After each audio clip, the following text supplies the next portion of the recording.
Relax, kid. You're not eating unhealthy or you're dirty bulking. Bro, you're on a bulk.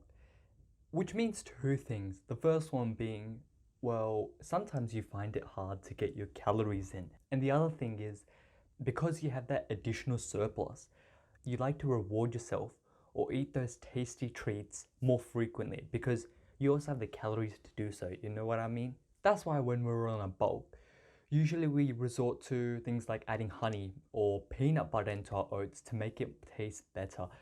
Not just the depressing water, like who uses water in their oats, but water and oats. You know, you can use the full cream, the peanut butter. You can top it off with the cinnamon toast crunch if you live in the USA, but in Australia, Nutri-Grain is the way to go. And then you would ask, are these unhealthy foods considered as dirty bulking? And you start panicking because you don't want the dirty bulk because it's so bad. But because you're eating these foods, would it be considered dirty bulking? Well, firstly, you got to define two things. The first one being what is considered unhealthy. And unhealthy is very subjective because from one person to another, what person A thinks is unhealthy sometimes or rarely is what person B thinks is unhealthy. Now take for example milk. The gym bros would say when you're on a bulk, milk's an amazing source of calories, has high protein, not to mention the calcium and other vitamins. But if you go and talk to the keto people, they'll start spamming out and saying lactose, which is milk sugar, which is carbs, which will spike your insulin, which will spike blood sugar, and you just gain fat. That's all they say. And that's why it's very hard to define what unhealthy is. But if you were to give a broad statement, which every group or every type of person would agree with, is unhealthy food is usually food which is nutritiously void, right? So you've got foods that don't really have vitamins, don't have minerals, fiber, protein. It's just empty calories. It makes sense because all your junk food, most of your processed food like your chips, your chocolate bars, they rarely have any nutrients, especially vitamins and minerals. They lack protein, even though you got the Snickers protein bar, which barely has any protein in it. It has more sugar than protein. Then you may ask, what is dirty bulking? Because isn't dirty bulking just eating huge surpluses while you're gobbling down cookies while drinking Big M? That's just a starter, you know, and then you've got the cheesecake as the main, and like that isn't the dessert itself, you've got an additional dessert. Wouldn't that be considered dirty bulking? But I want you to think of dirty bulking as eating in a very massive surplus, right? So let's just say you needed to eat 3,000 calories to maintain your weight. You decided to bulk. A dirty bulk would be considered eating like 4,000 or 5,000 calories, where the surplus is so huge. And you can't possibly eat that much with just clean foods. And because of that, when people are on those huge surpluses, they resort to the unhealthy foods. And that's where dirty bulking comes into play. So the dirty bulk is actually how big your surplus is. It's not the food that you're consuming. It's just that when you're eating such huge surpluses, it's impossible to eat clean food only. That's why people resort to the Maccas, to the KFC, to whatever your heart desires.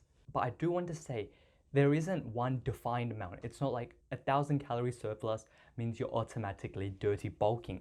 Because take for example a hard gainer who may eat 1,000 calories in surplus and still barely gain any weight. For them, possibly, a dirty bulk would be considered eating like 2,000 calories in surplus. Whereas someone who gains weight very quickly, for them maybe even a 500 calorie surplus could be considered dirty bulking.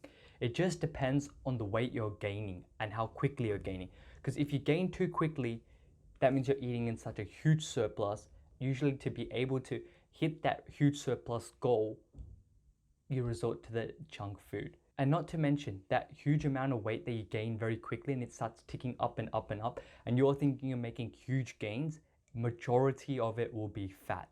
And if you want to find out why you shouldn't be bulking to a certain weight, watch my previous video on bulking to a certain weight will ruin your progress and your life. Now back to you. You've ate home cooked food, or you've ate the clean foods throughout the whole day, you know, the single ingredient foods, lean proteins, complex carbs, veggies, whatever.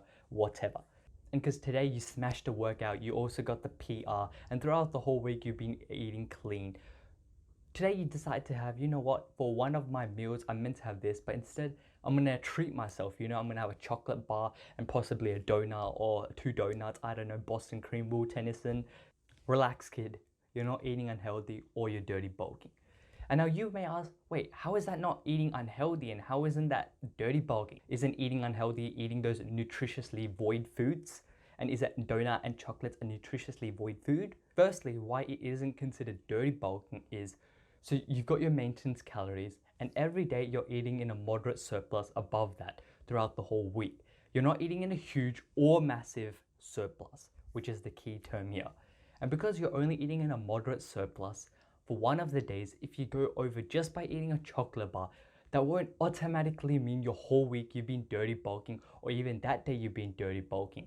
Because if you think about it, the bigger picture for that week, just a tiny chocolate bar won't mean like you're eating in a 500 or 1,000 calorie additional surplus for every single day of the week, which would be like 7,000 additional calories. Instead, it's just one chocolate bar, which could be 100 to 200 calories.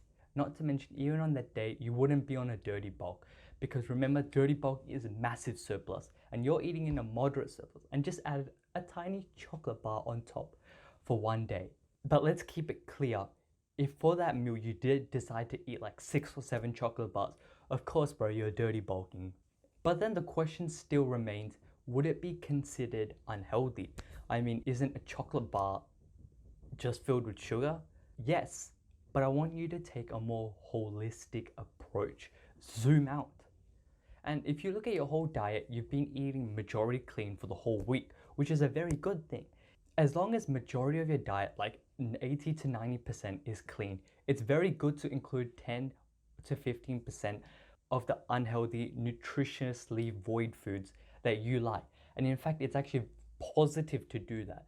That way you're not restricting your brain all the time and forcing it that it's not allowed to have this food because it's bad.